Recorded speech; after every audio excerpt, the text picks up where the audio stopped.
ఆచార్య యార్లగడ్డ లక్ష్మీప్రసాద్ 1953 సంవత్సరంలో నవంబర్ 24వ తేదీన కృష్ణా జిల్లాలోని యార్లగడ్డ అంకినేడు రంగనాయకమ్మ గార్లకు జన్మించారు. బేతవోలులో ప్రాథమిక హైస్కూల్ విద్యను, గుడివాడలోని అక్కినేని నాగేశ్వరరావు కళాశాలలో బిఏ డిగ్రీను, విశాఖపట్నంలోని ఆంధ్ర విశ్వ కళా పరిషత్తులో ఎంఏను పూర్తి చేశారు. అదే కళా పరిషత్తులో అటు హిందీలోనూ ఇటు తెలుగులోనూ పిహెచ్డి పట్టాలు కూడా అందుకున్నారు. 35 సంవత్సరాలు హిందీ అధ్యాపకులుగా, 6 సంవత్సరాలు రాజ్యసభ సభ్యునిగా, 2 సంవత్సరాలు కెనడా దేశంలో భారత సాంస్కృతిక రాయబారిగా బాధ్యతలు నిర్వర్తించారు. తెలుగు భాషా పరిరక్షణ కోసం అహర్నిశలు కృషి చేస్తూ 2003 సంవత్సరంలో లోక్ నాయక్ ఫౌండేషన్ స్థాపించి స్వర్గీయ నందమూరి తారక రామారావు గారు, స్వర్గీయ హరివంశరాయ్ బచ్చన్ గారు పరమపదించిన జనవరి 18వ తారీఖున ప్రతి సంవత్సరం ఒక తెలుగు రచయితను గుర్తించి వారిని గౌరవిస్తూ 2 లక్షల రూపాయల సముచిత నగదు బహుమతితో సత్కరిస్తున్నారు. తెలుగు భాషకు ప్రాచీన హోదా కల్పించటంలో ఈ తెలుగు తేజం కృషి అనిర్వచనీయం. ప్రముఖ హిందీ కవి హరివంశరాయ్ బచ్చన్ జీవిత చరిత్రను తెలుగులోకి అనువదించి అందరి మన్ననలు పొందిన శ్రీ వైఎల్పి గారి గురించి ప్రముఖ హిందీ నటుడు అమితాబ్ బచ్చన్, కేంద్ర మంత్రి వెంకయ్య నాయుడు గారు చేసిన వ్యాఖ్యలు తెలుగు వారందరికీ గర్వకారణం. I want to express my extreme gratitude to Dr. Lakshmi Prasad for having taken up this very noble work of translating my father's work into the Telugu language. I kept meeting Lakshmi Prasad ji on several occasions. And then he once gave me his biodata and I went through it. And I discovered that he is a man of great distinction. It is not easy, as was said earlier on, to be knowing both Telugu and Hindi and be able to do a doctorate in both languages. I feel very grateful and honored that I accepted the fact that Lakshmi Prasad ji should be the one that translates my father's work. And I want to express my extreme gratitude to him again for organizing this evening and taking this opportunity to introduce my father to the Telugu-speaking people of Andhra Pradesh.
సుసంపన్నమైన హిందీ సాహిత్య చరిత్రను తెలుగులో వ్రాసిన ఘనత doctor వైఎల్పీకే దక్కుతుంది.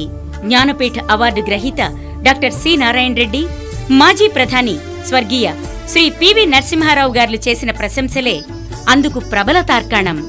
హిందీ సాహిత్య కా ఇతిహాస్,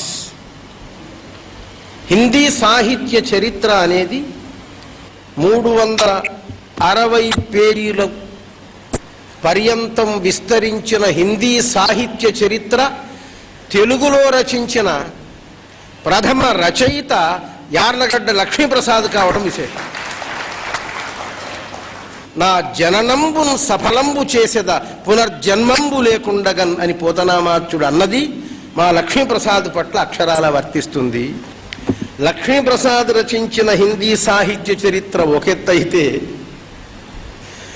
దీనికి 29 పేజీల అర్థవంతమైన సమీక్షాత్మకమైన విశ్లేషణ క్షణమైన ఒక సుదీర్ఘ పీఠిక రాయడం ఒకెత్తు. ఆ సుదీర్ఘ పీఠిక రాసింది మాన్యులు పివి నరసింహారావు గారు. ఇది భిన్నమైనటువంటి ఒక సాహిత్యం. అది మంచి చెడు అనే మాట కాదు. ఆ విషయాలు మాత్రమే నేను చెప్పాను. అయితే లక్ష్మీప్రసాద్ గారు మహామనిషి, పూర్వ రాజ్యసభ సభ్యులు, జాతీయ అంతర్జాతీయ స్థాయిలో రచయితగా గుర్తింపు పొందిన భాషా ప్రేమికుడు, 2 సార్లు కేంద్ర సాహిత్య అకాడమీ అవార్డు పొందిన ఏకైక భారతీయుడు, 2003లో పద్మశ్రీ బిరుదును, 2016లో పద్మభూషణ్ బిరుదును పొందిన వ్యక్తి మన ఆచార్య యార్లగడ్డ లక్ష్మీప్రసాద్. नमस्कार।